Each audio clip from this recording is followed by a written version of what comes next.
Argentina বনাম England বিশ্বকাপ semifinal. এটা শুধু একটা ফুটবল ম্যাচ নয়, এটা 40 বছরের ইতিহাস, প্রতিশোধ আর গৌরবের লড়াই।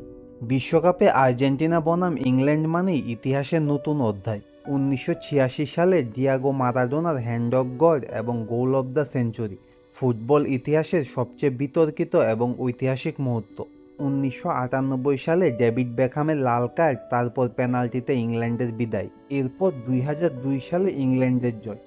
কিন্তু সেই প্রতিদ্বন্দ্বিতা কখনো শেষ হয়নি। আর এবার 2026 বিশ্বকাপের সেমিফাইনাল। একদিকে বর্তমান বিশ্ব চ্যাম্পিয়ন আর্জেন্টিনা, অন্যদিকে বহু বছরের অপেক্ষার পর ফাইনালে ওঠার স্বপ্নে ইংল্যান্ড। ম্যাচটি যুক্তরাষ্ট্রের আটলান্টায় অনুষ্ঠিত হবে এবং বিজয়ী দল সরাসরি বিশ্বকাপ ফাইনালে উঠবে।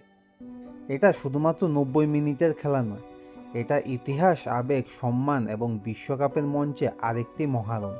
তোমরা কমেন্টে বলো কে জিতবে, আর্জেন্টিনা নাকি ইংল্যান্ড।